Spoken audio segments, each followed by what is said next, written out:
Alhamdulillah.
Yes.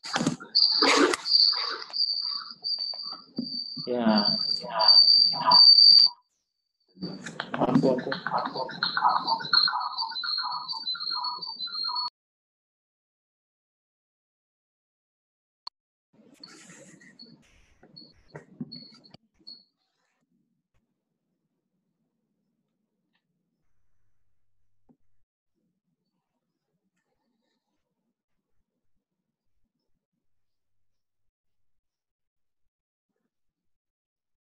Ya, baik, kita mulai ya. Bu Agustina, apakah sudah bisa kita mulai, Bu? Bisa, Bu, monggo. Ya, terima kasih. Baik, selamat pagi Bapak Ibu. Salam sejahtera bagi kita semua. Salam sehat juga dari kami. Jadi kita melanjutkan workshop kita terkait logistik di hari yang kedua. Ini sudah banyak peserta yang bergabung, sudah ada sekitar 33 peserta. Dan coba minta tolong Mas Irfan di scroll ke bawah, ini rumah sakit apa saja nih yang sudah bergabung. Ya, ini sudah ada dari Bapelkes Jateng juga ada ini yang sudah bergabung, kemudian dari Rumah Sakit Sis Al Jufri juga sudah, kemudian terus ini Rumah Sakit Awal Bros, Undata, RSI Pati, RSIJ CP, ini Cempaka Putih ya. Oke. Kemudian RSNU Jombang, kemudian Abdul Muluk juga sudah bergabung, Sultan Imanuddin juga sudah bergabung, RSUD Tarakan, kemudian Undata Wonosari, Ungaran, kemudian tadi sepertinya dari RSUD Pandan, sebenarnya tadi sudah bergabung juga saya lihat. Baik, dari RSD Unisma juga. Baik, terima kasih buat Bapak Ibu yang sudah bergabung.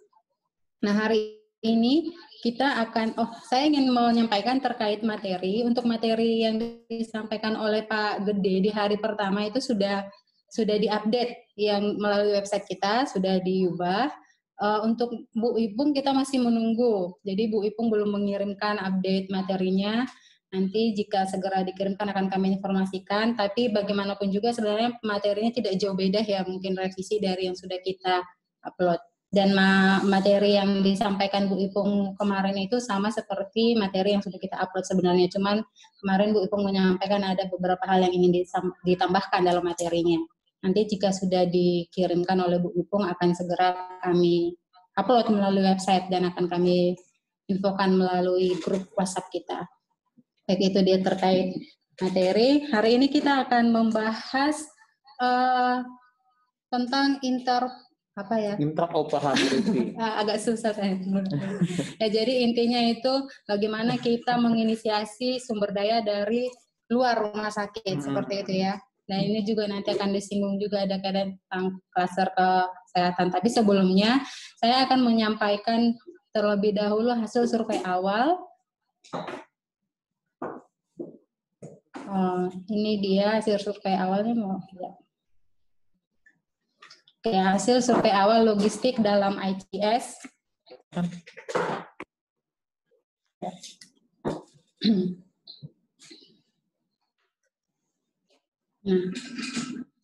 oke. Nah, ya.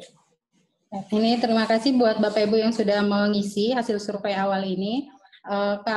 Ada sebanyak 19 rumah sakit yang sudah mengisi, dan ini kami tunggu ini hasil kami tunggu sampai kemarin pukul 2 siang. Jadi ada sekitar 19 rumah sakit yang sudah mengisi survei awal logistik. Ini dia ada RSUD Pandan, kemudian RSU Sis Al Jufri Palu, sampai dengan ke bawah sampai dengan RSI Unisma. Jadi, nah, oke, ini. Jadi sebenarnya survei awal kemarin itu dibagi jadi 3 bagian ya, ada log safety, kemudian ada log search, kemudian essential. Nah, jadi ini saya akan menampilkan dari log safety, dari pertanyaan itu ada 2 pertanyaan, ini terkait dengan produk komunikasi risiko. Ini kemudian komunikasi aktif keselamatan, ini yang berhubungan dengan bagaimana komunikasi dengan tim PPI terkait keselamatan, ya, begitu ya pertanyaannya kemarin. Nah, jadi dari hasil ini Pak Gede, kalau untuk produk komunikasi risiko, ini terkait zona ya, zona yang bisa dilalui atau apa, ini yang belum memiliki 2, itu RSUD Pandan dan RSUD Ungaran. Nah, selebihnya dari peserta yang mengisi survei ini sudah memiliki. Tapi kalau untuk komunikasi aktif keselamatan, yang belum memiliki itu adalah RSUD Pandan, RSUD Ungaran, dan TNC NU. Nanti mungkin kita bisa tanyakan kira-kira ini kenapa belum ada, karena kan kalau kita lihat ini merupakan salah satu hal yang harus penting diadakan ya, karena ini terkait dengan keselamatan untuk memutuskan mata rantai penularan di rumah sakit. Nah, kemudian untuk search, nah kalau untuk pertanyaan search ini, perhitungan tempat tidur dan maksimal SDM itu sudah semuanya. Jadi semuanya sudah melakukan perhitungan. Jadi nanti materi hari ini sebenarnya ada 1, cuman ada 1 penambahan, yaitu nanti Pak Gede akan memperkenalkan salah satu tools untuk menghitung ini. Salah satunya adalah menghitung kapasitas sumber daya tenaga kesehatan ya. Nanti tools yang dipakai oleh WHO, nanti bisa dicoba. Kemudian ini kalau untuk perkiraan peningkatan permintaan layanan juga sudah. Jadi kalau kita lihat dari survei awal ini sepertinya semua rumah sakit sudah bersiap untuk menghadapi lonjakan ya, seperti itu.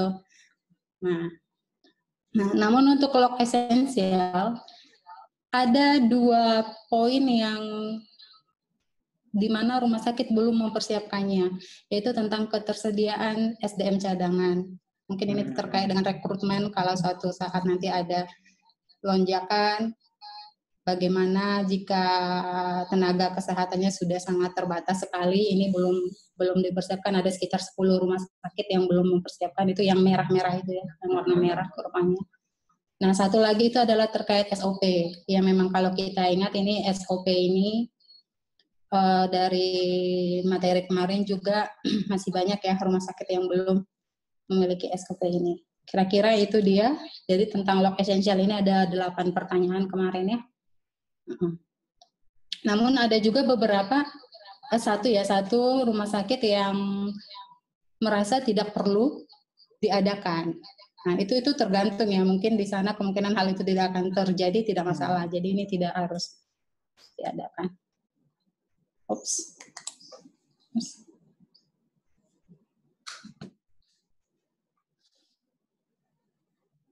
Ya, bentar.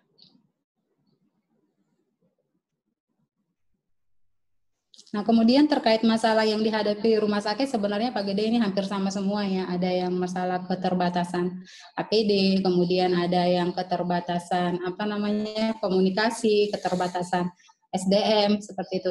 Ini saya copy paste langsung saja, karena ini kan masalah per rumah sakit. Kemudian sulit mendapatkan bantuan karena rumah sakit swasta, ada juga yang menyebutkan seperti itu. Kemudian stok obat atau alat habis di vendor, harus mencari dan COD sedikit rumit seperti itu. Persediaan APD sudah ada juga, yang kekurangan SDM seperti yang sudah saya sebutkan. Tapi secara keseluruhan masalah ini ada di 3 ya, di komunikasi, kemudian di SDM, dan juga di APD, penggunaan APD yang terbatas. Mungkin itu saja sebagai awal dari sesi kita hari ini. Nanti boleh silakan Pak Gede, nanti di sesi-sesi materinya boleh ini menjadi bahan pertimbangan atau penambahan informasi. Ya, oke, kita langsung saja ke Pak Gede. Saya kembalikan materi yang pertama terkait interoperabilitas. Interoperabilitas, ya. Interoperabilitas. Iya, terima kasih Mbak Eti. Kembali lagi bersama kami berdua pagi ini. Jelas ya suara saya. Jadi selamat pagi. Pada pagi hari ini kita akan kembali memasuki bagaimana kita memanajemen logistik menggunakan sistem ICS di Hospital Disaster Plan Bapak Ibu.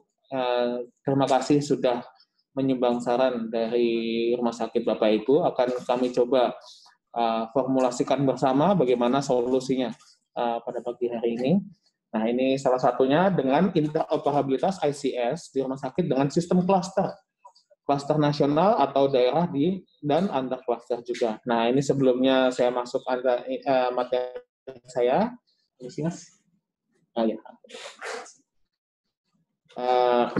Ini outline-nya, memahami platform koordinasi. Jadi ada banyak sekali platform koordinasi dan kolaborasi untuk mengerahkan sumber daya dari luar rumah sakit menggunakan sistem klaster pada COVID-19 ini. Jadi ada sistem klaster nasional, kemudian daerah, dan apa itu sistem koordinasi dan kolaborasi, dan bagaimana memetakannya. Juga yang kedua adalah memahami alur komunikasi untuk menginisiasi permintaan kebutuhan sumber daya keluar rumah sakit. Tadi saya juga sudah melihat memang sudah mencoba, tapi mungkin belum berhasil. Nah, ini di sini kita coba bukakan, mungkin ada beberapa jalan juga. Memang awalnya saya membuat materi ini, kita mengumpulkan literatur dan juga memang ini permasalahan di setiap bencana seperti ini. Jadi, angkatan pertama, kedua, ketiga itu mungkin banyak juga yang dari rumah sakit daerah dan juga rumah sakit vertikal, jadi ada yang merasa tidak membutuhkan bantuan. Tapi jangan lupa juga kita sistem kesehatan adalah holistik dan pasien juga ditangani tidak hanya di rumah sakit tersebut, juga ada rumah sakit perifer, puskesmas, dan rumah sakit swasta. Nah, ini tadi saya juga lihat banyak sekali dari teman-teman rumah sakit swasta bagaimana meminta bantuan dari dinas kesehatan seperti itu. Nah, ini mungkin bisa membantu sedikit untuk memperlancar komunikasinya. Nah, ini kita bisa lihat, ini yang dari kemarin kita juga bilang, bagaimana mengarahkan potensi sumber daya yang ada di luar rumah sakit, salah satunya dengan ini saya hanya ambil dari Instagram saja. Tapi masih banyak juga media-media lain seperti radio, kalau di Surabaya itu ada Suara Surabaya misalnya. Kemudian ada metode yang paling banyak digunakan oleh masyarakat pada saat ini adalah WhatsApp. Nah, jadi hal-hal seperti ini bisa kita sirkulasikan menggunakan WhatsApp. Jadi setelah kita hitung, kemarin kita sudah mendiskusikan bagaimana kita merencanakan dan menghitung. Ternyata Rumah Sakit PKU Muhammadiyah Bantul itu membutuhkan 4 set ventilator. Masing-masing 4 set ventilator itu harganya disebutkan di situ. Ada 7 item.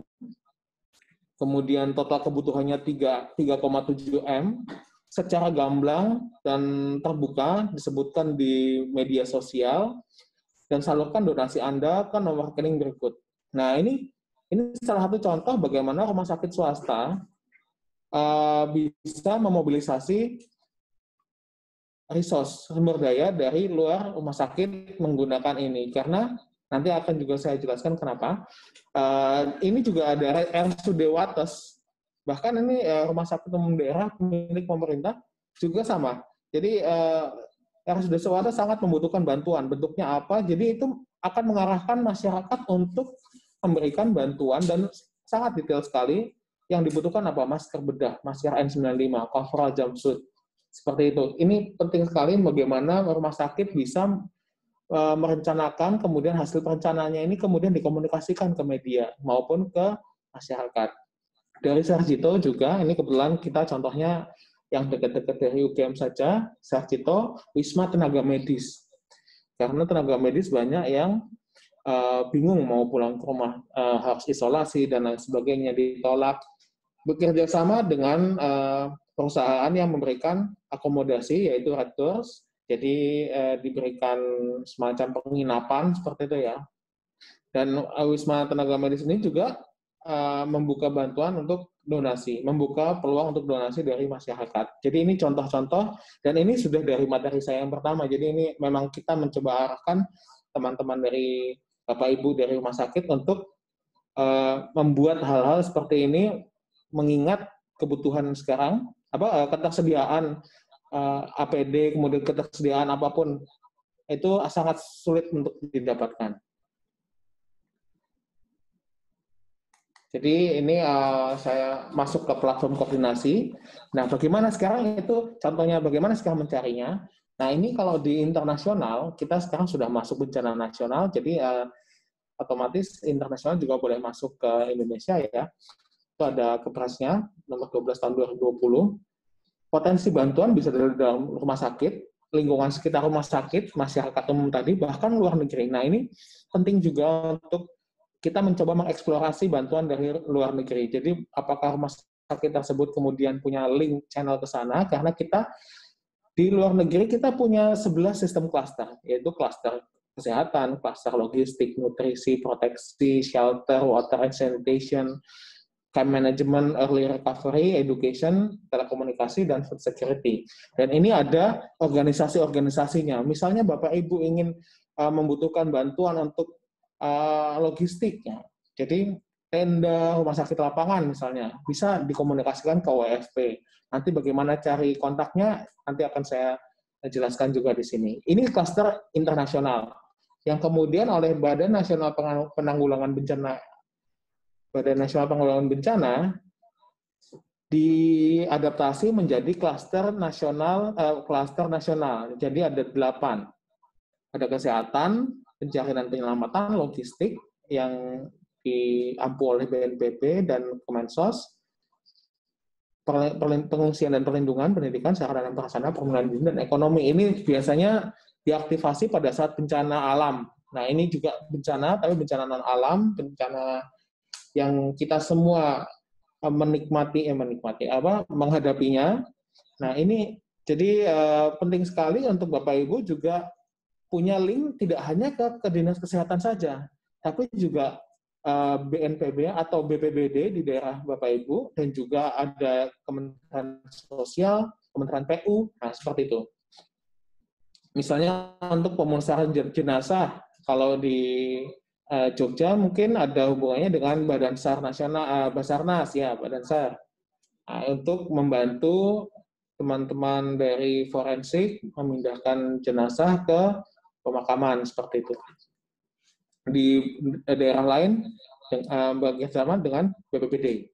Nah, ini monggo bisa kita kembalikan lagi ke Dinas Kesehatan maupun BPBD daerah setempat.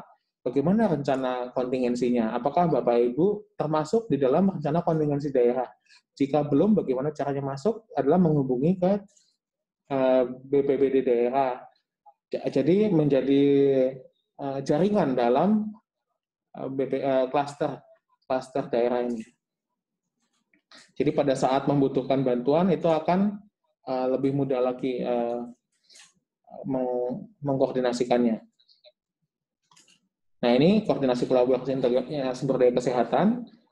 Jadi untuk klaster kesehatan tidak hanya rumah sakit kemudian dinas kesehatan saya, tapi juga ada lintas aktor, lintas program, lintas sektor, pemerintah, non-pemerintah, masyarakat, dan lembaga usaha. Ini yang penting kenapa kita catat di sini, di Jakarta Post, yang dalam waktu dekat ini akan bangkrut sepertinya. Kemarin saya ada informasinya, Jakarta Post juga sekarang kesulitan pendanaan. Nah, Indonesia itu the world most generous countries. Jadi ini potensi yang sebenarnya bisa kita maksimalkan.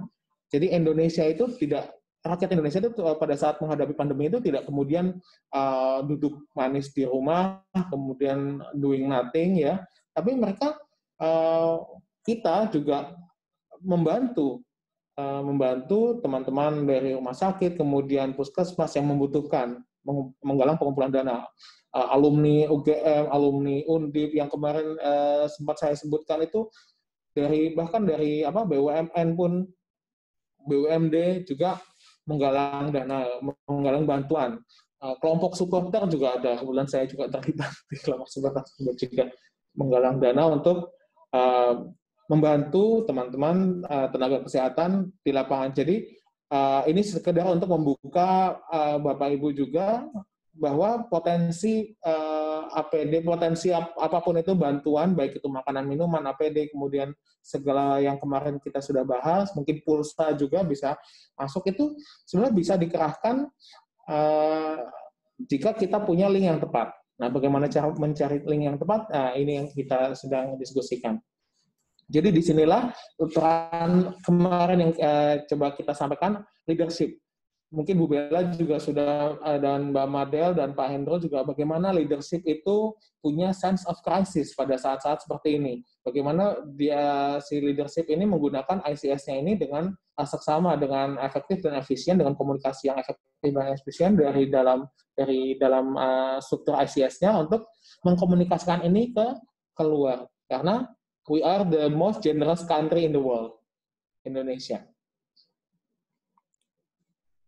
Nah, ini salah satu medianya untuk mencari bantuan. Bapak Ibu bisa klik di bit.ly.inventory COVID-19. Mungkin tidak langsung mendapatkan bantuannya, tapi di situ ada kontak-kontak, kemudian ada semua resources ada di situ. Kita bisa lihat lembaga usaha yang bermain di COVID-19 ini di mana saja, apa saja, kemudian sektornya apa saja, di mana kita bisa membutuhkan, mungkin tidak langsung direct ke kesehatan, tapi bisa karena jalan itu memang berliku ya. Nah, tapi untuk mendapatkan bantuan ini worth untuk kita coba seperti itu. Termasuk bantuan tenaga sumber daya manusia. Nah, ini kita kembalikan lagi, kita ingatkan lagi untuk Bapak Ibu yang di rumah sakit, pentingnya rumah sakit Bapak Ibu itu untuk menjadi bagian dari rencana kontingensi menghadapi hazard apapun di daerah Bapak Ibu.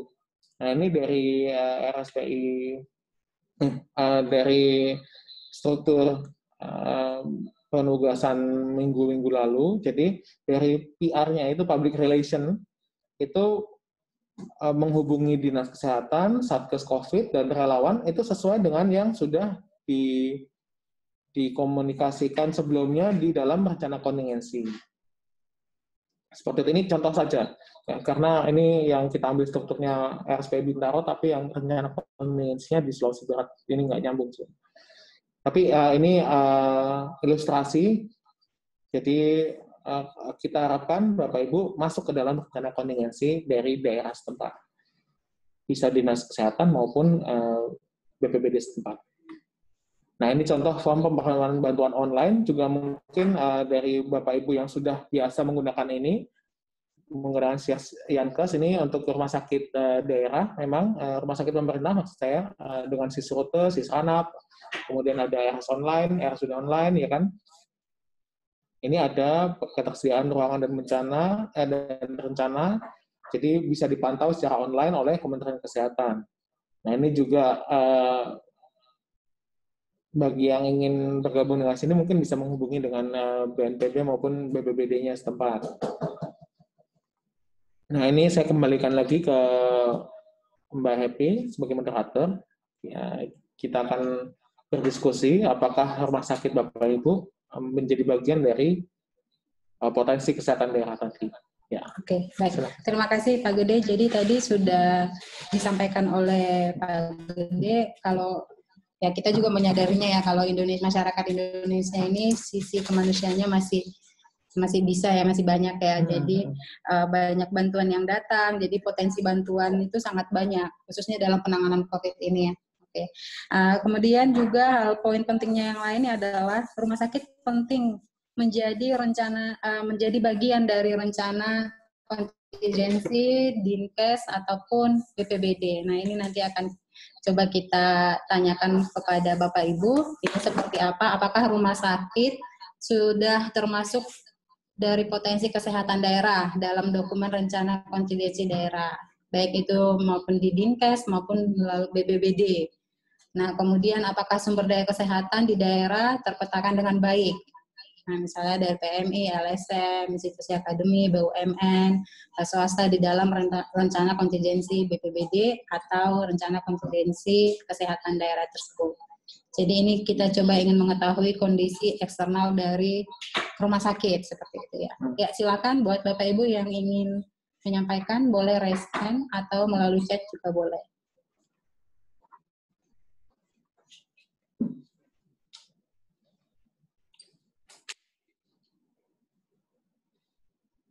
Apakah ada ini?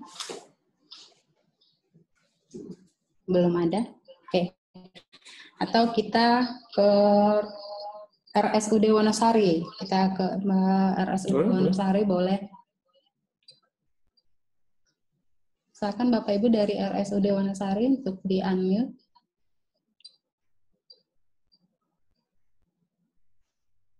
Buat Bapak Ibu yang ingin bertanya juga di luar kedua topik diskusi kita ini juga boleh.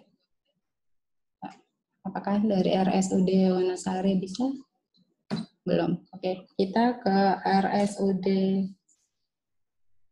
Ungaran coba. Ya, Dr. Mela.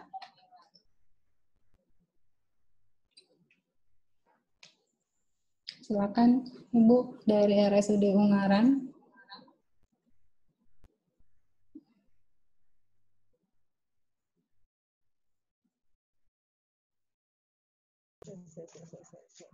Ya. Halo.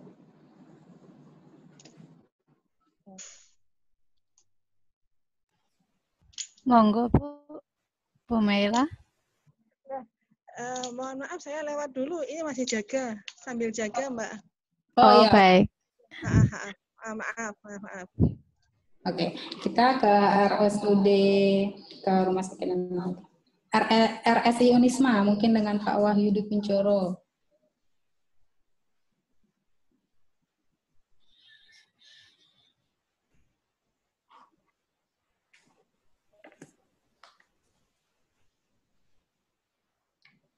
Silakan Bapak, boleh di-unmute. Mohon maaf, ini saya juga sedang jaga ini, Bu. Ya, baik, baik. Ayo semuanya sambil nyambi jaga gitu. Iya. Baik, silakan. Boleh kita dari mana? Dari RSI Pati, Bu Nur Iva. Boleh silakan Ibu.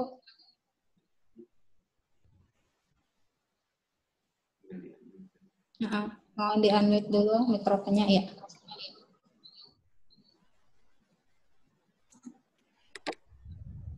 Assalamualaikum warahmatullahi wabarakatuh. Waalaikumsalam warahmatullahi wabarakatuh. Kami ingin menanyakan terkait dengan penyusunan rencana contingency plan itu, apakah ada format khusus yang bisa kami contoh atau mungkin kami jadikan referensi begitu? Itu yang pertama. Kemudian yang kedua, apakah contingency plan tersebut terkait surge capacity itu kami bisa masukkan di pedoman HDP rumah sakit atau dalam bentuk dokumen yang terpisah. Itu yang kedua. Kemudian yang ketiga, saya ingin menanyakan terkait dengan keterlibatan rumah sakit dalam rencana contingency plan di daerah.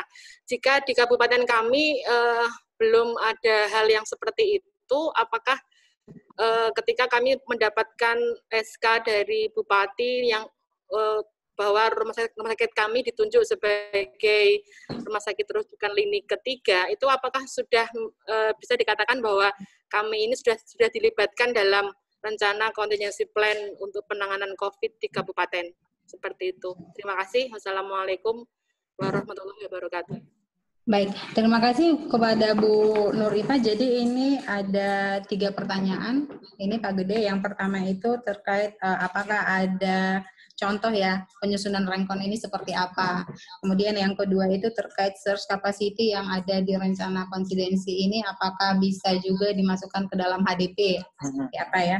Kemudian pertanyaan yang ketiga, keterlibatan rumah sakit terhadap Rencon daerah itu jika misalnya sudah ada SK ditunjuk sebagai rumah sakit rujukan COVID, apakah sudah termasuk bagian dari, bisa dikatakan bagian dari Rencon di daerah?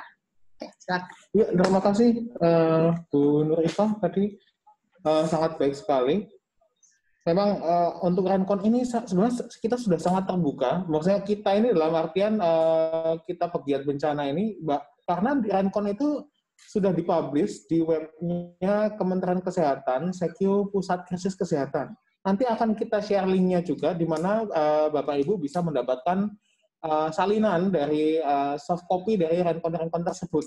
Nah, di situ kita bisa lihat bagaimana, tapi ini Rencon kesehatan ya, Rencon kesehatan. Rencon yang BPBD itu, tiap BPBD punya websitenya sendiri, dan ada beberapa daerah yang punya mempublish rencana kontingensinya di web daerah.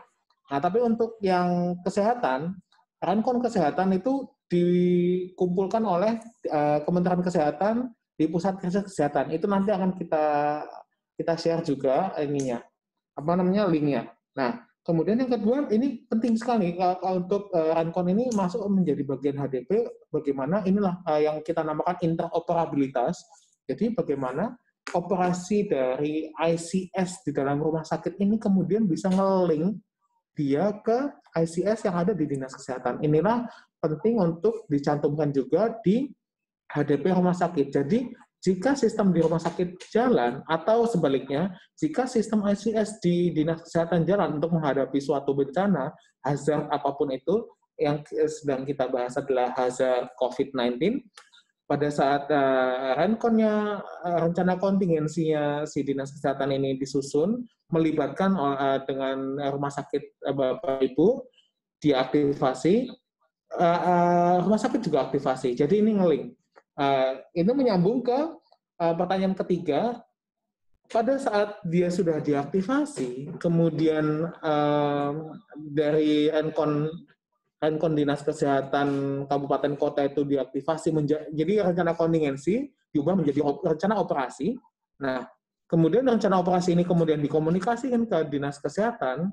Ini sebetulnya harusnya sudah disusun sebelumnya. Jadi nanti kalau kita ada wabah, rumah sakit Bapak Ibu ini jadi rumah sakit lini ketiga ya, lini kedua nih, ini harusnya sebenarnya sudah ada rencana kontingensi. Nah, ini karena mungkin di rumah sakit di daerah Bapak Ibu belum ada rencana kontingensinya, kemudian mereka dari Dinas Kesehatan bikin rencana operasi, langsung ya jadi rumah sakit lini ketiga. Nah, ini berarti proses penyusunan rencana kontingensi itu dilewati, langsung menjadi rencana operasi. Tidak apa-apa, karena ini namanya juga bencana ya, kita selalu terus beradaptasi, kita mendapatkan ilmu-ilmu baru dari sini, dan ilmu ini sebetulnya tidak berdunduk sekonyong-konyong tiba-tiba muncul. Ini sudah ada sebelumnya, tapi mungkin belum sempat kita baca saja. Jadi rencana kontingensinya itu sebenarnya sudah ada dari tahun 2011, itu sudah ada pedomannya di Kementerian Kesehatan. Nah, sekarang pada saat bencana ini baru, oh iya, harusnya kita susun rencana kontingensi. Ini siklus. Jadi setelah pandemi ini gelombang pertamanya selesai, kita ke new normal, kemudian kita, oh iya, new normal ini kita bikin rencana kontingensi, biar pada saat lonjakan yang gelombang yang kedua nanti, kita akan lebih siap lagi. Seperti itu. Jadi nanti ini sudah bisa dibilang Rumah Sakit RSI Pati tadi sudah menjadi bagian dari rencana operasi dari Dinas Kesehatan Pati maupun Dinas Kesehatan Jawa Tengah sudah bisa. Nah, untuk lebih baiknya lagi, selanjutnya akan kita develop, kita sempurnakan lagi rencananya untuk menghadapi hazard-hazard yang mungkin akan datang berikutnya. Seperti itu, Ibu, mungkin itu bisa menjelaskan. Oke, bagaimana Bu Nur? Apa ada pertanyaan lanjutan?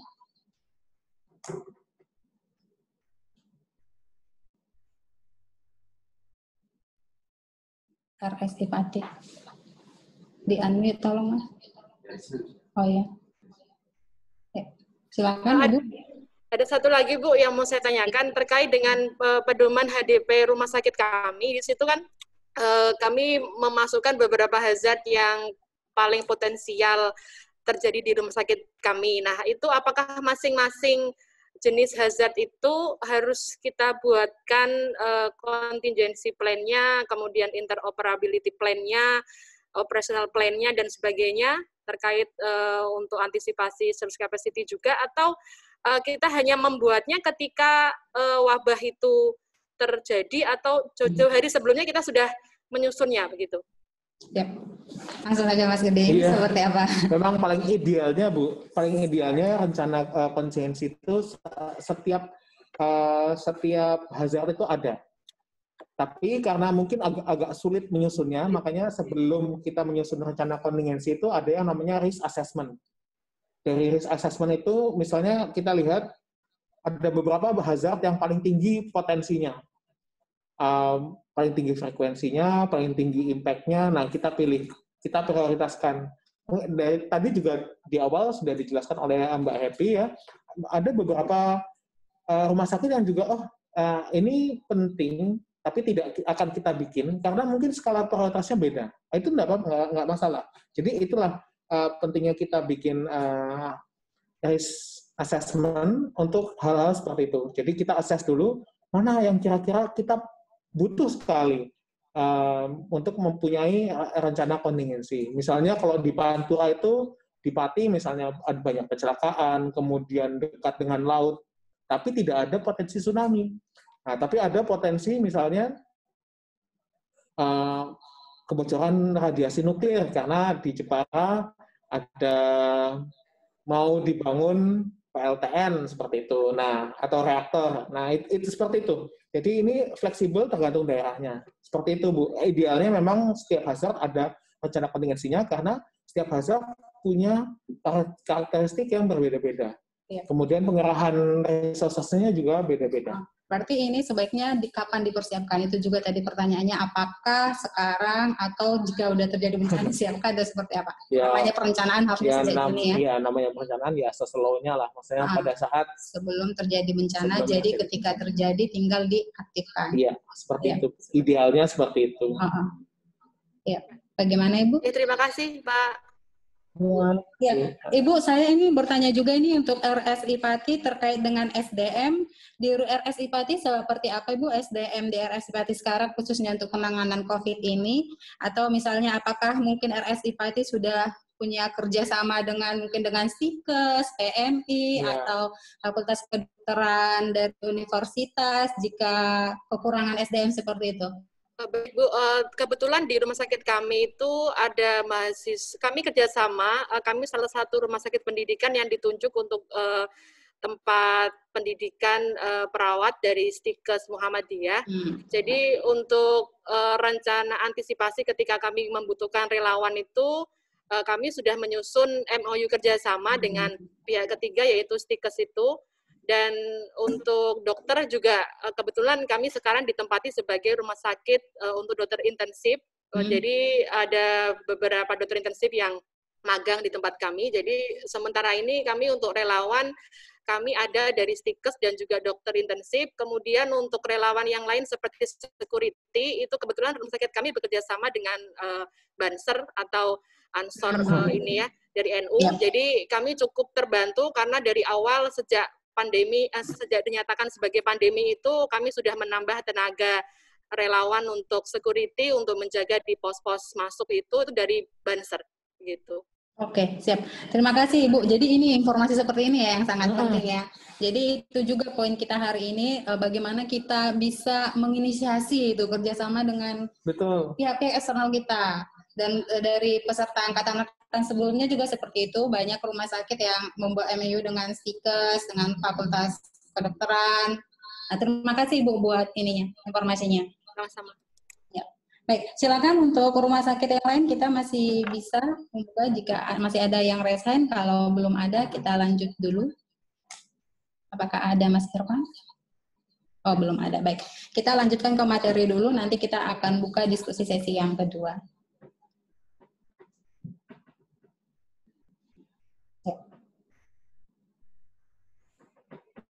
Ya, saya lanjutkan lagi. Terima kasih tadi sangat baik sekali. Terima kasih Bu Nurifah dari Rasipati. Itu lesson learn yang mungkin bisa menjadi success story juga, bahwa tidak hanya mempunyai MOU dengan Stikes untuk pengarahan sumber daya manusia tambahan, tapi juga security dari answer juga. Nah, ini penting nih.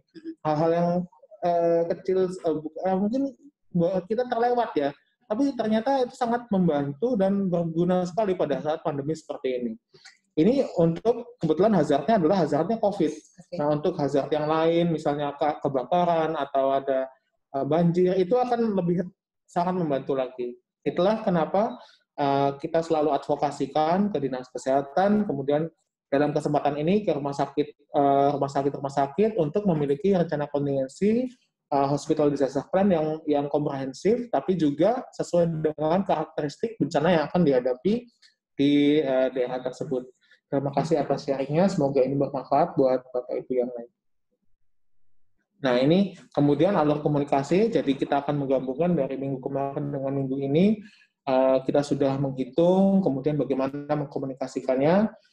Nah, ini yang saya ingatkan lagi, ini supply chain-nya dari bidang operasi kemudian diinformasikan ke insiden command command-nya kemudian menginformasikan ke bidang logistik, bahwa butuh APD atau butuh semua yang kira-kira menunjang dari pelayanan di rumah sakit, kemudian mengkomunikasikan ke petugas penghubung untuk ke Dinkes, Satgas maupun relawan. Nah, kemudian dari bantuan tersebut akan kembali lagi ke insiden command, deal, diterima ke bidang logistik, dan juga jangan lupa ada quality assurance dan juga quality check dari bidang logistik itu bekerja sama dengan komite PPI. Karena harus didokumentasikan dan dijamin kualitasnya sebelum digunakan oleh bidang operasi, yaitu tenaga-tenaga kesehatan yang ada di depan, di pelayanan paling depan, seperti itu kan. Kemarin sudah dijelaskan oleh Ibu Ipung, bagaimana ini sangat penting sekali untuk menjamin kualitasnya dari bahan-bahan bantuan yang diberikan. Karena ada zona-zona tertentu dan kalau bisa itu juga diamankan. Karena tujuan dari ICS ini adalah untuk memberikan keamanan dan keselamatan bagi tenaga kesehatan yang bekerja di rumah sakit. Nah, ini mekanisme lain di luar rumah sakit. Jadi ada alur distribusi dan pelaporan APD untuk COVID ini dari Dinas Kesehatan ke Kementerian Kesehatan bekerja sama dengan BPBD dan ada juga Dinas Kesehatan Kabupaten Kota. Di sini kita bisa lihat di mana posisi rumah sakit Bapak Ibu, apakah dekat dengan Dinas Kesehatan Provinsi atau dekat dengan Dinas Kesehatan Kabupaten Kota, dan masalahnya jika Dinas Kesehatan Kabupaten Kota dan Dinas Kesehatan Provinsi dia punya prioritas yang berbeda dengan prioritas Bapak Ibu. Nah, ini apa yang harus dilakukan? Kita kembalikan lagi ke komunikasi kemarin. Jadi menyamakan persepsi, kemudian bagaimana si komunikator ini bisa menyampaikan pesan agar si receiver dari informasi ini bisa memberikan impact yang diinginkan. Jadi berbicara dalam satu frekuensi. Jadi misalnya kenapa kok kita tidak pernah dianggap atau tidak pernah dibalas, tidak bisa diberikan bantuan oleh Dinas Kesehatan Kabupaten Kota atau Dinas Kesehatan Provinsi, mungkin ada beda prioritas. Nah, bagaimana kemudian rumah sakit bisa menjadi prioritas dari Dinas Kabupaten Kota dan Dinas Kabupaten Provinsi? Nah, ini tentu saja ada komunikasi. Nah, kalau kita jarang berkomunikasi, mungkin agak susah mendapatkan bantuan seperti itu. Itu dari satu sisi ya. Masih banyak sisi yang lain, yaitu relawan, dunia usaha, dan lain sebagainya. Nah, ini interoperabilitasnya, apakah ICS dalam HDP di rumah sakit sudah connect. Jadi, apakah IC ini sudah memahami adanya sistem koordinasi di luar rumah sakitnya, yaitu berhubungan dengan Dinas Kesehatan. Jadi, si IC harus memahami seperti ini.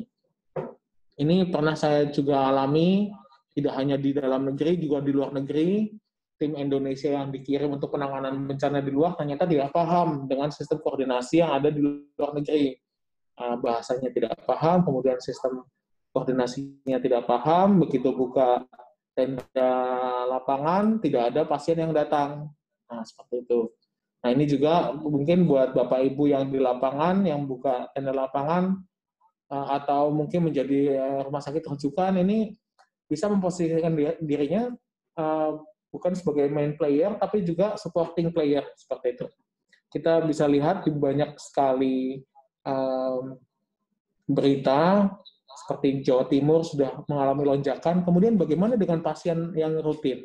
Nah, ini disinilah peran Bapak Ibu, rumah sakit Bapak Ibu, mungkin pada saat rumah sakit rujukan menerima yang rujukan COVID, nah, rumah sakit Bapak Ibu bisa melayani masyarakat yang tidak terlayani di rumah sakit tersebut, seperti itu. Inilah interoperabilitasnya, tektokan antar rumah sakit dengan dinas kesehatan yang sangat penting. Jadi masyarakat juga terlayani dan kesehatan dari standar kesehatannya tidak turun di daerah tersebut.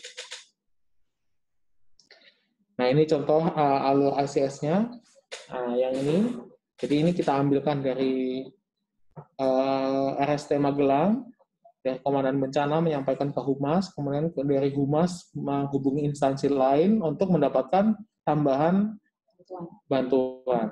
Baik itu bantuan medis, non-medis, sumber daya, dan lain sebagainya. Dan juga dipikirkan oleh bidang logistik bagaimana transportasi dari instansi tersebut, kemudian penyimpanannya, dan distribusinya ke unit-unit terkait di dalam rumah sakit. Nah, ini kita ingatkan lagi contoh bukti acara serah terima yang kemarin sudah kita ingatkan, kita sampaikan juga. Nah, ini kita sampaikan lagi. Jadi pentingnya ada nominal di situ untuk menghindari adanya konflik administrasi di setelah terjadinya pandemi ini. Nah, ini saya cukupkan juga. Silakan untuk Mbak Happy memfasilitasi diskusi. Ya, baik. Terima kasih untuk Pak Gede. Jadi untuk yang materi yang barusan disampaikan itu lebih ke bagaimana kita menjaga ya supaya kualitas bantuan yang kita dapatkan. Contohnya tadi harus ada berita acaranya juga, dicantumkan juga harganya. Jadi untuk diskusi yang kedua ini, bagaimana rumah sakit Anda memetakan potensi sumber daya di luar rumah sakit. Nah, ini tadi salah satunya sudah dijawab oleh RSI Pati ya. Mereka sudah bekerja sama dengan Stikes. Nanti ini boleh juga kita ingin tahu dari rumah sakit yang lain, kemungkinan ada rumah sakit yang kerjasama dengan LSM, karena banyak juga LSM atau NGO yang pegiat-pegiat bencana ini ya. Misalnya dokter lintas batas, atau apalagi ada Kun Humanity, masih banyak juga ya. Kemudian apakah ada MOU dengan potensi sumber daya ini? Nah, kerjasama yang dilakukan apakah sudah ada MOU-nya? Kemudian apakah ada mekanisme pendokumentasi ini terkait tadi berita acara tadi? Silakan. Untuk Bapak Ibu yang ingin menyampaikan.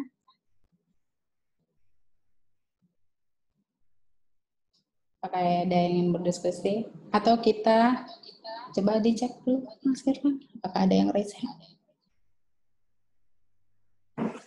Oh, tidak ada. Berarti kita mungkin mendasari untuk diskusi ini kita menuju rumah sakit dari hasil survei awal yang sudah memiliki SOP. Ini SOP kemarin terkait dengan eksternal juga karena pertanyaannya ya. Ada dari yang sudah memiliki itu adalah RSUD Tarakan. Apakah RSUD Tarakan bisa? Oke. Halo Bapak Ibu dari RSUD Tarakan. Sudah memiliki SOP.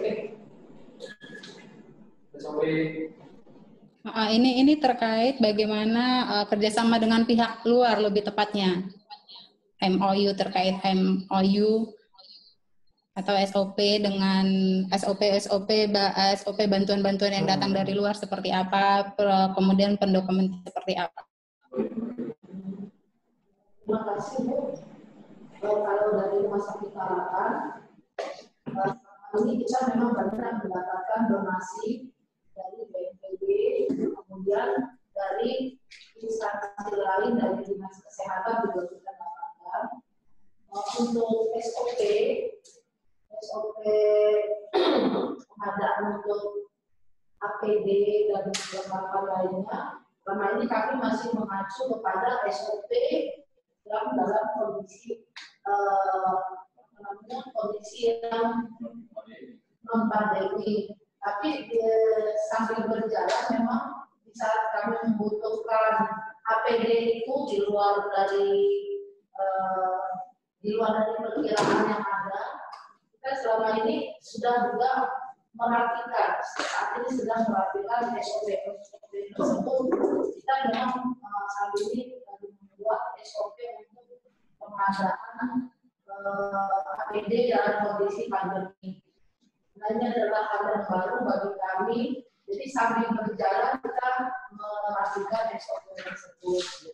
Nah, untuk tadi koordinasi, tadi benar tadi saya sudah lihat contoh kita di sini dari ketua timnya itu kita berkoordinasi ke dinas kesehatan, kemudian nanti dari komandonya dari dinas kesehatan kalau memang membutuhkan mereka akan memberikan donasi apa yang diperlukan oleh betul Bu, ya.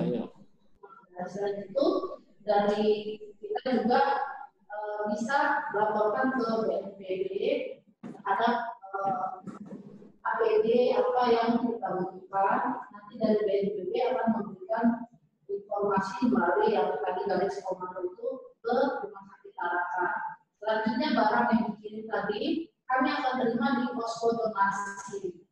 Kita memiliki ada posko donasi, kita sudah punya tim donasi. Di situ ada melibatkan SPI, melibatkan teman-teman dari keuangan bagian akuntansi untuk pencatatan dari setiap barang-barang yang masuk berupa donasi ke rumah sakit Tarakan.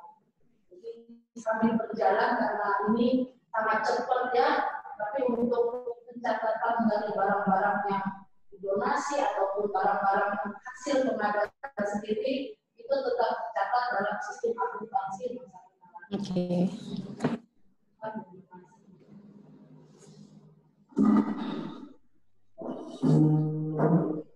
Sudah cukup, Ibu?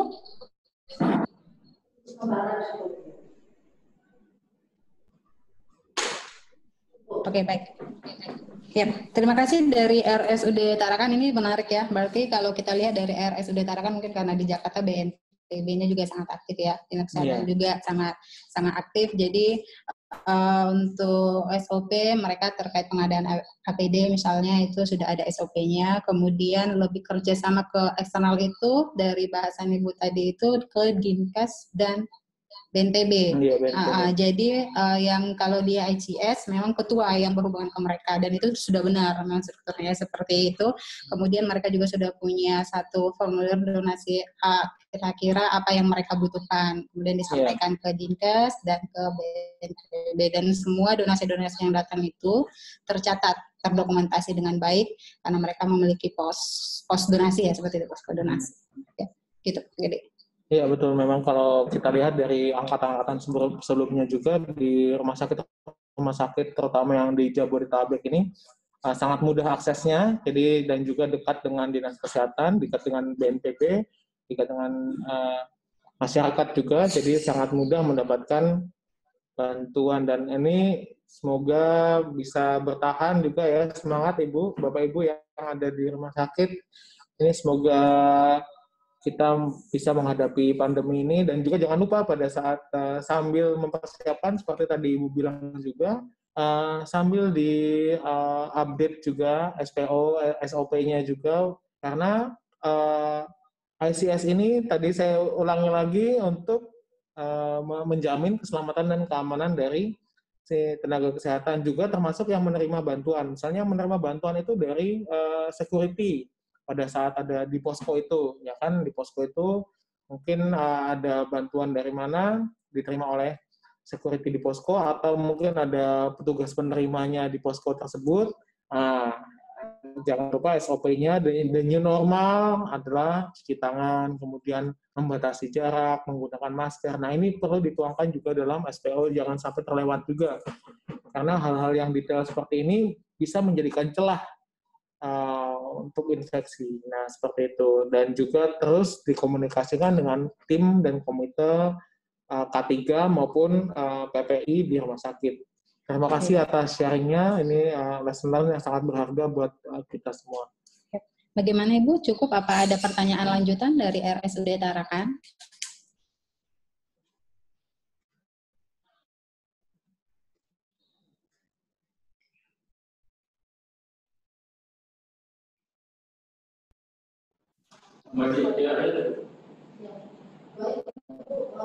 Untuk sementara nanti itu sudah cukup dan kurang jalur informasi yang disampaikan, kami bertahap sudah melakukan seperti itu. Iya, Bu. Baik, terima kasih Ibu. Terima kasih. Ini dengan Ibu siapa? Boleh namanya tadi lupa saya nanyakan Ibu, mohon maaf. Saya dengan Nia masih yang kemarin. Oh, masih dengan bersama Bu Nia. Iya, terima kasih Bu Nia. Iya, terima kasih. Oke, mungkin kita ke satu rumah sakit lagi nih. Ada juga Rumah Sakit Sari Mulia. Mereka juga sudah memiliki ya kerjasama dengan pihak luar. Kita ingin ketahui juga bagaimana kondisi di Rumah Sakit Sari Mulia. Kita juga boleh Bapak dibagikan apakah ada kerjasama juga dengan STIKAS atau universitas yang lain seperti itu. Silakan dengan Pak Widodo ya. Ya, Pak Widodo.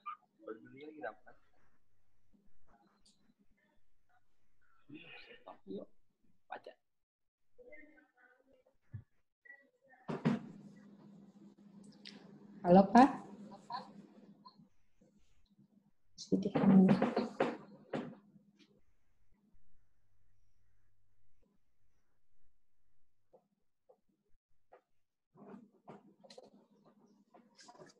apakah belum bisa berdiskusi dari Rumah Sakit Sari Mulia? Oke. Kemudian ada juga yang sudah memiliki MOU dan SOP dengan pihak eksternal itu adalah harus ditarakan sudah. RSUD Wonosari, apakah RSUD Wonosari masih sedang berjaga? Tadi sudah kita Masih coba, jaga, ya. apakah masih jaga? RSUD Wonosari.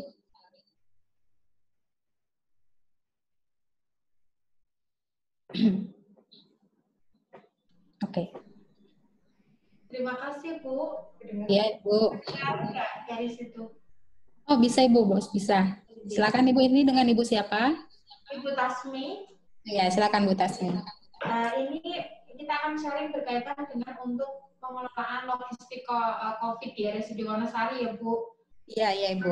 Untuk di kami itu untuk SPO pengelolaan bantuan untuk COVID itu sudah ada. Jadi mulai dari barang datang diterima oleh tim COVID, terutama bagian logistik. Kemudian setelah itu kita alihkan ke beberapa gudang. Jadi kita ada yang berkaitan dengan bahan makanan, kita distribusikan ke instalasi gizi. Nanti instalasi gizi yang akan mendistribusikan ke ruang-ruangan. Kemudian untuk berkaitan dengan obat-obatan, kita ke farmasi, kemudian berkaitan dengan desinfektan, kemudian berkaitan dengan hand sanitizer, APD, itu ke sanitasi, kemudian dari 3 gudang tersebut, mereka yang akan membagikan ke rumah sakit sesuai dengan mapping yang telah dilakukan oleh PPI dan K3. Jadi contohnya untuk APD jenis ini yang membutuhkan hanya ruangan-ruangan ini, gitu, itu sudah ada ya, sudah ada SPO-nya, sudah ada kebijakan dari direktur kami. Nah, itu jadi ketika ada bantuan ini, misalkan ada bantuan APD gitu, kita dari tim COVID logistik, itu kemudian setelah kita terima, kita distribusikan ke bagian instalasi sanitasi. Nah, instalasi sanitasi yang akan mendistribusikan ke ruangan-ruangan sesuai dengan mapping yang sudah dibuat oleh PPI dan K3 tadi. Nah, ini sekalian Bu, kita mau tanyakan juga, mungkin sebenarnya kemarin ya, tetapi mungkin baru kami tanyakan hari ini, jadi berkaitan dengan quality control. Jadi bahan-bahan atau bantuan, kadang bantuan yang masuk itu kan tidak sesuai dengan, mungkin ada yang sudah, ada yang rusak, ada yang rendah, itu untuk pelaporannya seperti apa ya Bu, kalau standarnya itu seperti apa, karena memang bahan-bahan yang masuk, banyak keluar itu kan kita harus benar-benar pencatatan secara benar-benar tertib gitu. Nah untuk barang-barang yang rusak, itu apakah misalkan face shield gitu. Face shield itu misalkan ada bantuan 500 face shield, kan ada yang mungkin talinya lepas itu banyak 5. Nah itu apakah bisa langsung kita langsung kita hanguskan, hilang. Itu atau bagaimana gitu, itu mohon untuk arahannya Ibu. Terima kasih. Baik, terima kasih dari RSUD Wonosari. Jadi tadi mereka sudah punya SOP bantuan ini ya, dan udah lebih detail per ruangan itu. Per ruangan ini nanti APD apa terus diberikan, didistribusikan ke ruangan ini APD seperti apa. Kemudian Ibu Tasmi menanyakan terkait quality control. Bagaimana jika barang-barang yang masuk itu ada yang rusak? Laporannya ini seperti apa? Ya. Silakan Pak Gede. Terima kasih Bu Tasmi. Ini yang sebetulnya kita sudah lakukan dari 14 tahun yang lalu, Bu. Jadi pada saat gempa Jogja, Bu, saya itu keliling ke dinas-dinas kesehatan di seluruh DIY, kemudian keliling juga ke rumah sakit di seluruh DIY untuk mengambil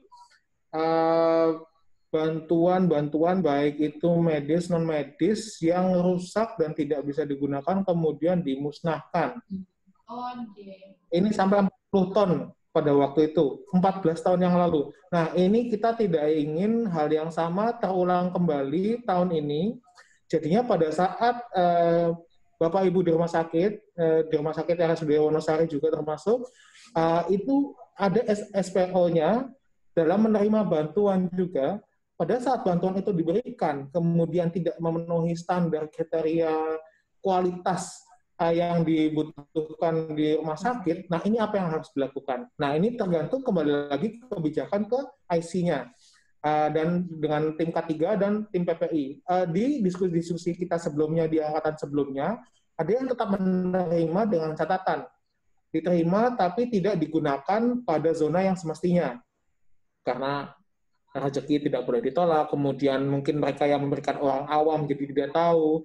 Nah, tapi jika memang itu rusak, perlu disebutkan di catatan pada saat berita acara serah terima, jika si pemberi bantuan itu ikhlas, maksudnya juga tanda tangan di situ. Namun jika tidak, nanti ada berita acara selanjutnya lagi untuk berita acara pemusnahan atau ada informasi yang selanjutnya. Jadi itu Bu, kenapa kita juga mencoba mengadvokasi teman-teman dari Dinas Kesehatan Provinsi, Kabupaten, Kota, dan juga Bapak Ibu di rumah sakit, agar untuk menghindari hal ini terjadi kembali. Di semua bencana terjadi seperti itu, banyak sekali barang bantuan yang tidak layak pakai, dan ini jika dipakai, apalagi sekarang ini hazardnya itu bukan hazard yang bencana alam, tapi bencana pandemi, di mana lalai sedikit aja bisa mengakibatkan infeksi. Infeksinya tidak hanya orang yang mau menggunakan APD, tapi juga bisa menular ke yang lain. Nah, ini standar keamanan dan keselamatannya harus sangat diperhatikan sekali.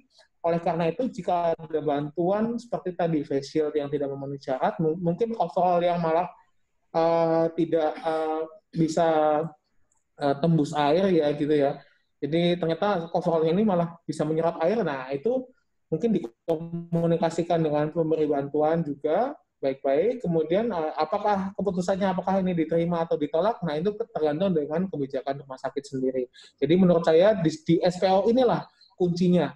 Inilah selalu kita tekankan, penting punya SPO, bagaimana menerima, dan apa yang terjadi pada saat penerimaan itu ada quality control dari PPI dan tim K3, apakah mau kita tolak atau kita terima tapi kemudian dimusnahkan, bagaimana tata cara pemusnahannya, itu juga ada. Itu penting untuk disebutkan dalam SPO-nya. Ya. Begitu Ibu, semoga ini bisa membantu menjawab pertanyaan. Iya, terima kasih. Ya. Baik, terima kasih buat Ibu Tasmi. Jadi kita cukupkan diskusi kita. Kita akan masuk ke tools perhitungan. Boleh. Oke, ini akan diperkenalkan oleh Pak Gede. Perhitungan. Yap, yang betul. Iya. Belum muncul belum di share. Oh ya. Jadi ini boleh dicoba ya oleh Bapak Ibu, sebenarnya kalau ini mudah ya sebenarnya. Mudah atau? Menurut orang WHO sih mudah ya, tapi tadi malam saya coba-coba lagi emang agak jelimet ya nih ya. Agak agak rapatnya. Jadi biar Bapak Ibu juga mungkin nanti setelah dari workshop online ini kemudian ditanyakan oleh rumah sakit, dari manajemen ini, dari workshop ini apa yang didapatkan. Nah, ini ada hal baru karena kita dalam COVID ini terus berkembang. Materi saya juga yang minggu lalu mungkin berbeda dengan minggu ini karena kita coba sesuaikan dengan perkembangan zaman juga. Perkembangan kebijakan juga berubah ya. Kebijakan juga berubah. Nah, ini juga dari yang kemarin dipresentasikan oleh Bu Ipung itu sudah sama. Itu yang sederhana dikembangkan oleh WHO pada bulan Januari. Nah, ini yang dikembangkan oleh WHO pada minggu lalu. Saya mendapatkannya bahkan di hari Jumat. Jadi ini yang digunakan oleh seluruh negara di dunia, bagaimana mereka menghitung kebutuhan APD di negaranya. Nah, ini kita lihat di sini, Essential Supplies Forecasting Tools versi 2. Yang sebelum-sebelumnya kita menggunakan, yang di website itu ada versi 1,3 dan lain sebagainya. Nah, ini 2,0. Nah, kalau ini karena WHO yang bikin, makanya ini dia itu masukinnya country. Nanti di sini akan otomatis keluar. Kalau kita masukinnya country-nya mungkin Thailand, nanti di sini akan keluar jumlah populasi Thailandnya. Nah, ini nanti yang bisa Ibu sampaikan, Bapak Ibu sampaikan ke manajemen rumah sakit, kita diperkenalkan oleh tools buatan WHO minggu lalu. Nah, seperti itu. Yang ini digunakan juga di seluruh dunia. Tapi apakah ini cocok untuk di Indonesia, apakah ini cocok untuk di provinsi Bapak Ibu, kabupaten kota Bapak Ibu, dan di rumah sakit Bapak Ibu? Nah, itu ada penyesuaiannya. Jadi ini nanti ditulis manual entry. Populasinya tergantung di populasi cakupan rumah sakit Bapak Ibu, seperti ini.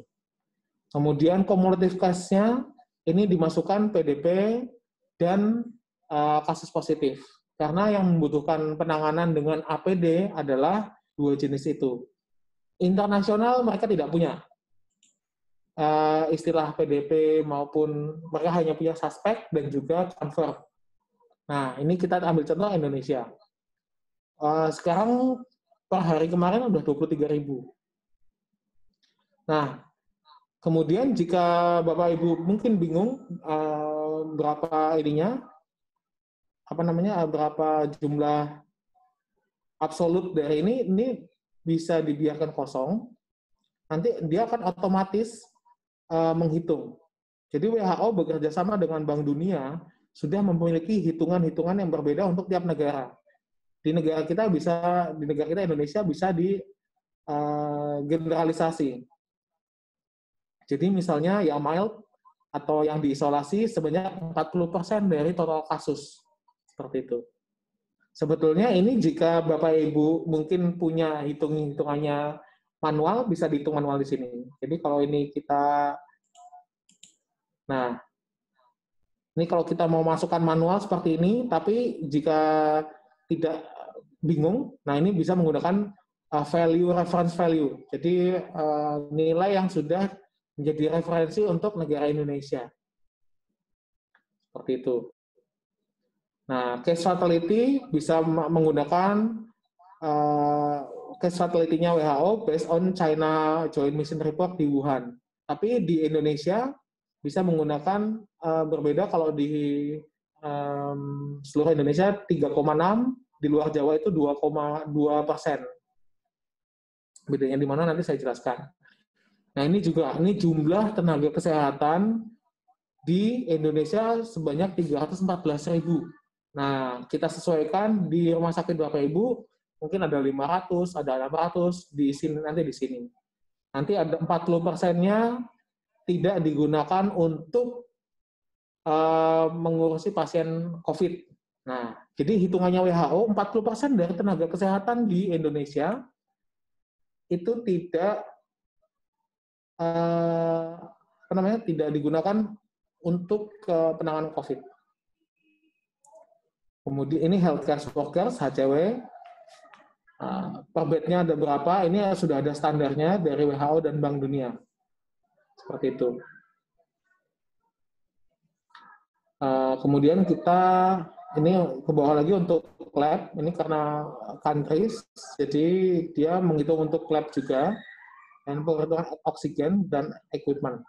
Nah, nanti hasil yang akan didapatkan adalah seperti ini. Nah, ini manual, paling kecilnya memang 5%, tapi dari Kementerian Kesehatan 3,6 berdasarkan diskusi dengan FKM UI. Nah, nanti di luar Jawa itu 2%. Tapi sekali lagi ini sebetulnya masing-masing daerah punya karakteristiknya sendiri-sendiri. Doubling rate itu 14 hari. Ini dihitung dari hari ini, kemudian dihitung berapa jumlah PDP dan pasien confirm setengah dari hari ini. Itu berapa hari yang lalu. Jika ternyata 8 hari yang lalu, berarti di sini dimasukkan 8 hari. Nah, kemudian nanti total minggu untuk forecastingnya di sini 12 minggu. Jadi maksimum bisa meramalkan kebutuhan APD dan meramalkan pasien yang akan datang ke fasilitas kesehatan sejumlah 12 minggu. Nah, mungkin kalau di luar Jawa ditambahi 1 minggu untuk pengadaan APD-nya. Seperti itu. Nah, nanti keluarlah di bawah ini. Nah, sampai 12 minggu akan terdapat 1,4 juta penduduk Indonesia yang akan terinfeksi. Namun, dari 1,4 juta ini, yang mild dan moderate case, itu yang menunjukkan gejala minor sebanyak 1 juta. Gitu. Yang kita perhatikan hanya yang severe case dan critical case, karena ini yang akan masuk ke rumah sakit. Dan critical case yang akan dirawat di ICU.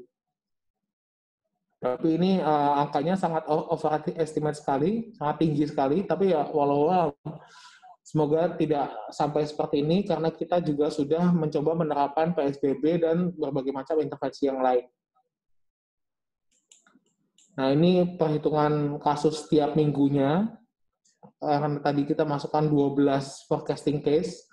Ini kalau kita masukkan ke wilayah Jogja, kemudian kita hitung dengan fatality rate-nya 2% dan juga clinical attack rate-nya 2% dan doubling rate-nya 14%, nanti di sini tidak akan sebanyak ini juga. Nah, ini yang perlu Bapak Ibu dari rumah sakit juga perhatikan. Jadi berapa kasus yang akan masuk ke rumah sakit. Kalau ini hitungannya hitungan Indonesia, yang akan di inpatient admissions adalah 246.000. Nah, kemudian di dalam chart yang ini ditunjukkan pada minggu keberapa healthcare workers Indonesia yang kemarin kita bahas di presentasi saya, pada minggu ke-8 ini sudah mencapai peak-nya. Jadi minggu ke-8 ini terjadi lonjakan yang tidak dapat ditangani oleh tenaga kesehatan di Indonesia. Ini berguna untuk pengambil kebijakan bagaimana menyiapkan tenaga kesehatan sebelum minggu ke-8, atau bagaimana menyiapkan kebijakan-kebijakan bagaimana pada minggu ke-8 ini tidak banyak orang yang masuk ke rumah sakit. Jadi pendekatannya bisa bottom up maupun top down approach. Disinilah pentingnya kenapa kemudian WHO menggunakan tools ini untuk mengadvokasi pemerintah-pemerintah di negara-negara anggotanya. Ini yang digunakan untuk mendevelop kebijakan juga. Nah, kemudian di bawah ini lebih ke kebutuhan diagnosis menggunakan rapid test maupun PCR test. Jadi berapa tes yang dibutuhkan, jadi membutuhkan berapa testing capacity-nya, jumlah total yang harus dites 2 juta, jadi butuhnya reagen berapa, kemudian sumber daya manusia dan sumber daya yang lain.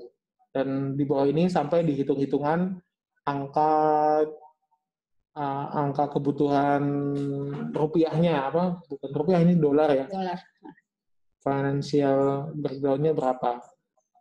Nah, ini jumlah pasiennya calculation mild and moderate case, ini yang mungkin OTG atau bergejala minor. Kemudian yang kita lihat yang severe sama critical case. Dan maksimum beds yang dapat di-provide pada fasilitas kesehatan di Indonesia. Seperti itu. Nah, kemudian di bawah ini kita bisa lihat nih inputnya tadi, ini hasilnya. Kemudian ada lagi yang dapat kita lihat, oh ini ke bawah masih ada, ini jumlah healthcare workers-nya, kemudian ini per minggunya kita bisa lihat berapa yang masuk, inpatient-nya ada berapa, kemudian yang butuh ruang isolasi ada berapa, dan lain sebagainya. Nah, ini kemudian di total penggunaan equipment-nya berapa?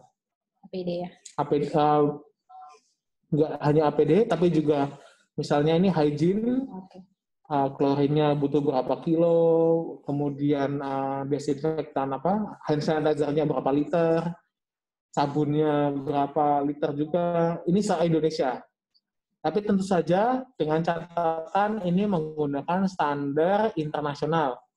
Nah, itulah kemudian dari Kementerian Kesehatan sekarang sedang mencoba untuk mengadaptasi bagaimana ini bisa kemudian diadaptasi oleh Kementerian Kesehatan dan bisa diakomodir. Karena dengan jumlah segini tentu saja Indonesia akan kesusahan. Meskipun ini perhitungan untuk 12 minggu.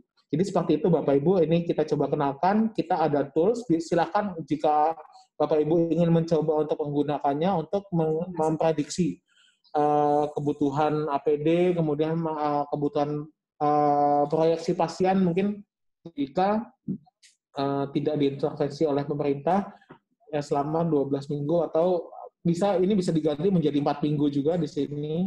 Jadi dalam 4 minggu kira-kira rumah sakit kita akan kedatangan berapa pasien jika tidak ada intervensi PSBB. Ini bisa digantinya di sini. Bisa. Ya. Seperti itu, jadi terima kasih atas perhatiannya. Nanti ini akan kita share juga di dalam web kita. Linknya nanti akan kita berikan, link dari WHO-nya ke SPT ini. Atau boleh kita coba satu, misalnya rumah sakit, boleh nggak? Bisa aja. Bisa aja, mungkin ini, atau kita langsung tanyakan ke rumah sakitnya langsung ya, siapa yang mau, biar kita langsung praktekkan gitu. Oke, silakan, ini dari rumah sakit mana yang bisa memperkirakan berapa jumlah ininya, berapa jumlah PDP, ODP, jadi biar langsung kita cobakan, masukkan ke tools. Dari mana ini? Ada yang bersedia ini? Atau kalau tidak bersedia, kita buat deminya saja untuk Jogja gitu? Udah ada sih. Sudah ada? Maksudnya biar kita coba masuk-masukannya. Boleh. Boleh, oke. Coba dibuka lagi toolsnya. Nah, jadi biar kita praktekkan langsung karena ini hal-hal yang baru mungkin. Ya. Oke, coba silakan Pak Gede, misalnya kita buat ini untuk Jogja. Minta tolong ya Mas, nanti dimasukkan. Diketikkan. Diketikkan di inputnya ini kalau Jogja itu setahu saya kita manual entry, kemudian dimasukkan ke sini ya 3.880. 3.880. Nah, cumulative case-nya itu 1.400.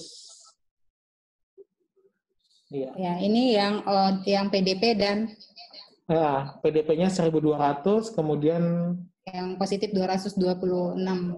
Positifnya 158 kalau nggak salah. Ya, kita roughly 1.400 lah ya. Oke, ya. Kemudian ini kita biarkan seperti ini karena kita tidak tahu, sama petugas kesehatannya nanti ada di sini. Ya, ini sekitar 6.400. Nah, ini diisikan aja 40 dan 10. Ini 55. Ya. Oke.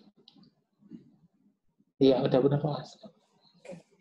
Nah, ini untuk seluruh Jogja ya, bukan satu rumah sakit ya. Jadi nanti kalau satu rumah sakit silakan dimasukkan jumlah PDP dan positif ya, yang dilayani oleh rumah sakit seperti itu. Ya, oke. Ini kemudian di Jogja itu sendiri sekitar 2.000 kalau nggak salah. 2.000 bed. Oke. Ini 40. Ini di sini 5%. Ya, udah. Nah, ini nanti kita lihat di sini user dashboard-nya. Nah, ini diganti jadi 2. Ini 14 betul. Double rate-nya memang 14 hari ya. Ya, ini udah benar. Nah, nanti kita bisa lihat di sini kalau di Jogja itu, nah benar, sekitar 75.000 kok. Tadi malam saya menggunakan data yang saya masukkan juga di tools yang sebelumnya. Itu Jogja akan mendapatkan dalam 12 minggu ke depan ada 75.000. Ini kalau di sini 76.000 karena angkanya tidak pasti, tidak exact sama dengan sebenarnya. Nah, yang perlu diperhatikan oleh rumah sakit di Jogja adalah bagaimana sekitar 15.000 ini bisa ditampung di dalam rumah sakit. Tapi tentu saja 15.000 ini untuk selama 12 minggu. Seperti itu. Nah, ini untuk rumah sakit dan ini untuk dinas kesehatan. Bagaimana 61.000 orang ini kemudian tidak menyebarkan ke yang lain. Nah, ini kebijakannya bagaimana dan bagaimana ekonominya kemudian dan lain sebagainya. Oke.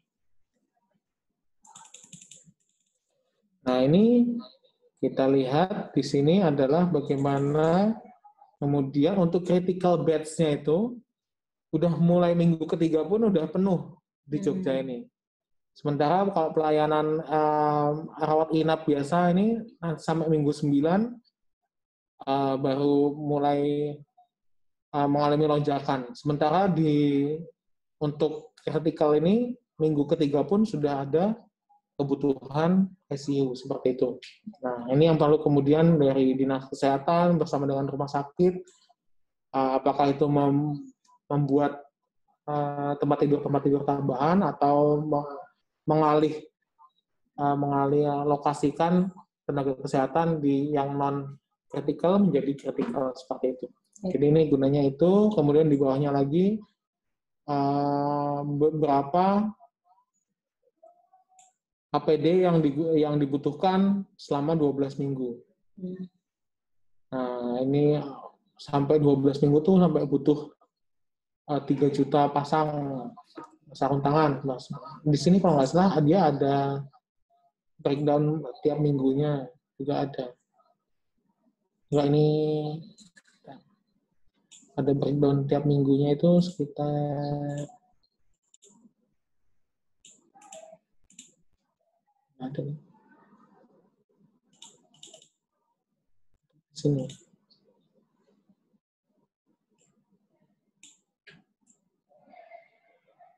Kalau yang sebelumnya itu ada breakdown tiap minggunya. Kalau di sini ternyata kalau kebutuhan PPE itu tidak ada breakdown tiap minggunya, tapi ada breakdown berapa pasien yang dilayani setiap minggu. Jadi minggu pertama segini, kemudian minggu keempat dia akan masuk seperti ini. Oke, siap. Iya, jadi itu yang kita coba damikan di pagi hari ini. Baik, terima kasih untuk Pak Gede. Jadi tadi kita sudah coba untuk Yogyakarta dengan perkiraan-perkiraan ya datanya seperti apa. Nanti silakan Bapak Ibu kalau ingin mencoba untuk rumah sakit sendiri boleh. Misalnya kalau jumlah populasi itu adalah populasi pasien yang ditanganin gitu ya. Itu dari jumlah mau ODP mau apa pokoknya keseluruhan pasien yang ditanganin. Dan populasinya itu populasi cakupan rumah sakit. Iya, cakupan wilayah rumah sakit ya. Berarti yang ditanya. Bukan hanya untuk COVID berarti. Iya. Pelayanan yang lain juga berarti ya? Iya. Oke. Populasi ini tahu maksudnya kan? Iya.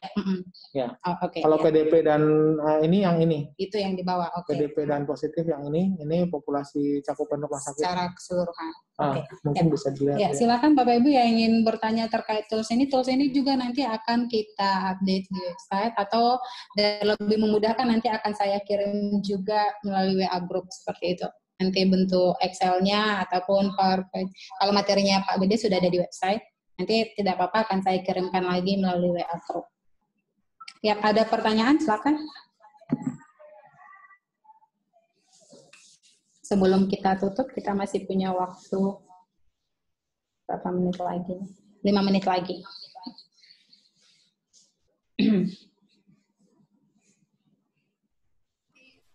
Kayaknya pas ini, Bu. Oh ya, pas ya. Pas atau kebingungan ini, Ibu. Baik, terima kasih buat Bapak Ibu. Jadi ini dari semua peserta, ini udah ada 40 orang yang mengikuti hari ini. Jadi ini tools yang kami perkenalkan dari WHO ya, yang dipakai negara-negara lain juga, dan ini bisa juga kita pakai sebagai acuan untuk rumah sakit. Untuk hari ini kami informasikan kita ada penugasan. Jadi penugasan bisa diambil linknya dari website kita. Boleh silakan Mas Irfan tolong untuk ditampilkan website.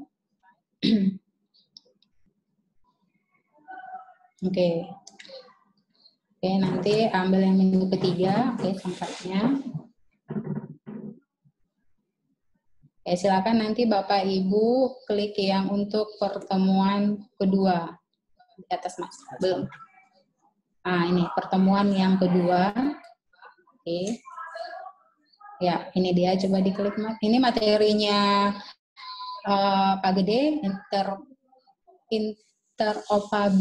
Operability harusnya. Ya, oke. Ini materinya sama, tidak ada perubahan. Kemudian yang ini yang dari tools WHO ini akan kita update. Ini masih memakai yang lama versi 1. Ini nanti akan kita update yang ini. Kemudian untuk penugasan silakan diklik penugasan pertemuan 2. Oke. Coba klik. Penugasan ini tidak sulit ya, jadi dari penugasan ini kita nanti akan coba memetakan kondisi di rumah sakit Bapak Ibu seperti apa terkait dengan logistik. Nah silakan Bapak Ibu nanti dari atas. Nah ini dituliskan nama rumah sakit, jadi ini tugas adalah berumah sakit bukan per individual. Kemudian jumlah tempat tidur di rumah sakit berapa. Oke, ini mungkin di kolabornya di bulan terakhir ya, sama bulan terakhir, pokoknya yang terbaru saja disampaikan. Kemudian jumlah SDM, dokter berapa, perawat berapa, laboran berapa, ini secara keseluruhan, bukan hanya dokter, perawat, laboran yang menangani COVID, seperti itu kan? Ya. Gede, oke. Kemudian jumlah ambulans berapa, populasi yang dilayani rumah sakit berapa. Misalnya kalau dari peserta sebelumnya mereka bertanya, ini populasi yang dilayani bulan berapa, jadi ditulis aja bulan terakhir. Berarti kalau sekarang bulan Mei, belum ada, kalau misalnya belum dapat data yang bulan Mei, di bulan April, karena pasti tidak jauh beda ya jumlahnya setiap bulan. Kemudian ini dituliskan jumlah PDP, ODP yang lain. Nah ini sudah masuk terkait dengan COVID. ODP berapa, PDP berapa, positif berapa, meninggal berapa. Ini bukan informasi bulan ini ya, tapi total sejak awal penanganan COVID. Kemudian sumber bantuan internal. Ini misalnya bantuan internal itu apa saja, sumbernya dari mana saja, misalnya apakah ada dana khusus dari rumah sakit, istilahnya Pak Gede BOK ya, atau kalau di rumah sakit BLUD. Ya. Kemudian ada sumber bantuan eksternal yang resmi dari mana, misalnya seperti tadi ada dari Dinkes, ada BNPB, kemudian kalau swadaya ini dari pihak swasta yang lainnya.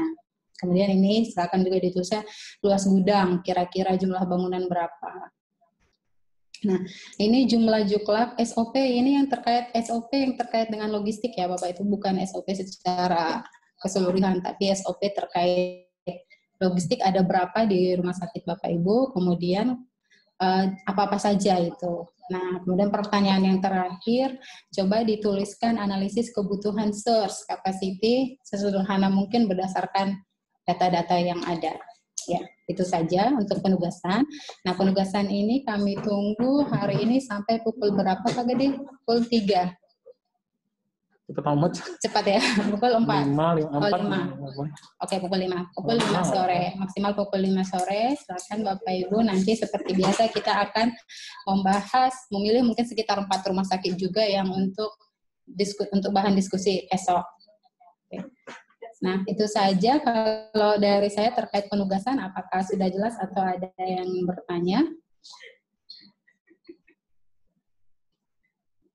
Oke, sepertinya sudah jelas terkait penugasan. Nah, esok kita akan fokus untuk diskusi penugasan ataupun topik lainnya. Silakan Bapak Ibu yang memiliki pertanyaan yang belum terjawab, boleh besok disampaikan, karena besok juga kita akan mengundang kembali Bu Ipung. Mungkin masih ada permasalahan terkait pemakaian APD atau seperti apa, besok bisa kita diskusikan.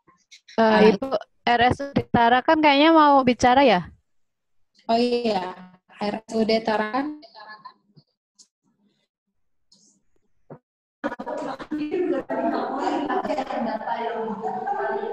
Oh, pertanyaan dari RSUD Tarakan itu untuk data populasi yang dilayani data pasien rawat jalan atau keseluruhan? Keseluruhan. Keseluruhan rawat jalan dan rawat inap. Populasi apa namanya? Cakupan dari rumah sakit. Cakupan dari rumah sakit, berarti keseluruhan Ibu. Keseluruhan dari IGD, rawat jalan dan rawat inap. Iya, iya. Iya. Kemudian terkait ini satu lagi, data untuk jumlah ICU. ICU di sini kita lihat ada ICU COVID dan ada ICU non COVID. Nah, untuk ini apakah hanya ICU COVID aja atau ICU secara keseluruhan? Semuanya. Secara keseluruhan Ibu, bukan hanya ICU COVID. Dan satu lagi kan pos gudang. Pos gudang itu kan kita banyak tersebar nih. Ada gudang farmasi, kemudian ada gudang untuk namanya bahan-bahan umum, barang-barang umum. Itu semua atau gimana Pak? Ya. Ini terkait gudang ini seperti apa Pak Gede? Apa harus kita sebutkan satu-satu atau langsung luas seluruh rumah sakit aja? Oh, kalau misalnya bingung menyebutkannya, di ini aja. Di misalnya ada 5 bangunan, kira-kira semuanya itu totalnya ada 200 meter, seperti itu. Iya, seperti itu. Tidak usah disebutkan masing-masing gudang apa saja begitu Bu. Nggak usah tahu detail ininya, Bu. Oh, berarti tadi yang ditanya adalah luas per meter perseginya ya? Iya. Iya. Iya, Ibu. Oke. Ya, terima kasih kembali Ibu. Ada lagi pertanyaan dari rumah sakit lain terkait penugasan? Cukup? Ya, terkaitnya sepertinya sudah cukup. Baik, terima kasih buat Bapak Ibu yang sudah bergabung hari ini, baik dari rumah sakit maupun dari Bapelkes ya. Terima kasih juga buat Bapelkes Semarang yang sudah tetap terus ya, yang sangat mendukung kita ya, untuk kegiatan ini.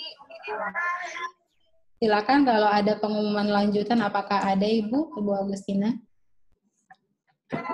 Enggak Bu, cukup. Baik, terima kasih. Sampai bertemu esok di waktu yang sama, setengah 11. Setengah 11 ya? Oh iya. Setengah 10.30, setengah 11. Salam sehat buat Bapak Ibu, semangat bekerja. Kemudian esok kalau bisa kita usahakan cepat selesai ya, karena mau Jumatan ya. Iya. Atau boleh kita majukan jam 10, bagaimana? Karena besok ternyata jam 10. Iya, bagaimana Bapak Ibu kalau kita mulai jam 10 saja, kita majukan setengah jam, jadi biar kita bisa selesai pukul 11:30 paling lama. Iya. Ya, seperti itu ya. Berarti besok kita mohon izin ya Bapak Ibu, besok kita mulainya jam 10. Oke, RSUD setuju. Oke, semuanya setuju. RSUD Panda juga setuju. Dokter Ibu Mas Diana setuju. Luar biasa. Terima kasih. Ya, terima kasih. Besok untuk workshop kita mulai pukul 10 sampai dengan 11.30 sampai dengan tengah 12. Sampai bertemu besok. Assalamualaikum warahmatullahi wabarakatuh. Salam semangat Bapak Ibu.